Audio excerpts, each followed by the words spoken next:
And this is my take on Anatomy of a Fall. Sometimes answering the question how can be complicated in true crime, but this film is not your typical true crime whodunit type of story.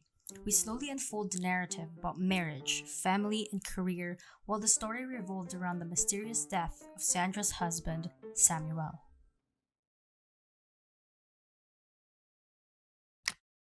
Visual and sound played an integral part of storytelling about the mysterious and tragic fall of her husband.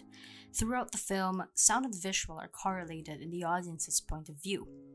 Camera movements and framing felt that the first 6 minutes of the film will be important, and we should be focused and observing everything. I love the attention to detail about the sound. There are a lot of still shot in the first scene leading up to Samuel's death.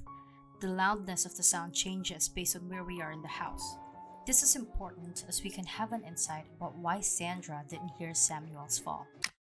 Unanticipated moments of the mysterious death led up to now to the courtroom where Sandra and her son Daniel elaborates on what happened on the day Samuel died. We also unfold the narrative about their troubled marriage and Samuel's struggling career. Being an author, Sandra always mixes truth with fiction in her books, which was mentioned in the first scene and was later mentioned in the courtroom again. The prosecutor read one of the passages in her books, somehow implicating that Sandra might have done a crime. That simple scene made me question her motive and innocence. Another great use of sound and storytelling was during the heated argument between Sandra and Samuel. At first, we were immersed in their audio conversation, being able to hear the sounds around them. We get to imagine what was going on. And then we cut to an actual representation of their conversation based on the audio. I'm talking about blocking out time for myself for the whole year. This isn't working for me anymore.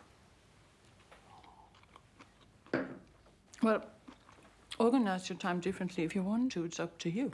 When's the last time you've helped him doing his homework? It's delicious. There's a ton of things you don't give a shit about, but that's the time I'm talking about. You're smart. I know you know I'm right. And Daniel has nothing to do with it.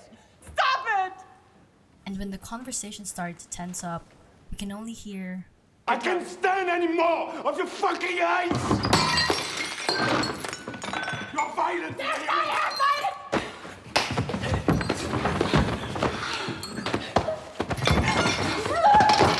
And this is the moment we weren't able to imagine what's going on. Only Sandra could bridge the missing pieces, and we need to rely on her testimony.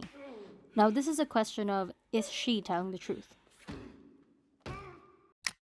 What really struck me the most was during the last testimony of Daniel, where he told the story about the time he talked to his dad on the way to the vet. We can see that Samuel is talking, but Daniel is the one saying the words, as if this is all made up and wishing that those are the words of his dad.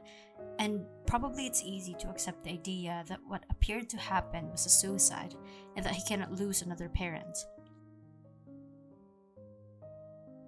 I love his compelling argument saying, En fait, j'ai l'impression que quand il nous manque un élément pour être sûr de comment une chose est arrivée, je pense qu'il faut chercher autour. C'est ça que vous faites dans ce procès. Quand on a cherché partout et qu'on comprend toujours pas comment la chose est arrivée, je me dis qu'on est obligé de se demander pourquoi elle est arrivée. For me, this is the greatest film of 2023, and it did truly deserve an Oscar for Best Original Screenplay. What I got from this film is it's not about finding who killed the husband, but this is about what you choose to believe in. During an interview with her lawyer, Sandra mentioned, Stop. I did not kill him. And her lawyer said, That's not the point. Really. That is very powerful because at the end of the film, no one knew what happened, and relying on what jury and audience will believe determines the decision of the trial. Believing that someone is innocent or not is difficult to express, especially if your reputation and freedom is on the line. Comme tu as besoin de croire en une chose et qu'il y en a deux, qu'il y a deux choix, tu dois choisir. Donc il faut inventer qu'on est sûr. Oui, enfin, en quelque sorte, oui, on donc peut dire ça. Mais... ça veut dire que moi, je suis pas sûre. Je fais comment là, ce que tu me dis, c'est que je dois faire semblant d'être sûre. Ah non. Non, moi je dis décider. C'est pas la même chose. It's interesting that all of us are somehow presented with the same facts and scenarios, but all of us can still have a different beliefs about it, which can affect our perception towards others. I thought I'd feel relieved. Doesn't come right away. Belief is one thing that's invisible, inconspicuous, but is impactful towards how we treat others. It affects our values and how we perceive the world.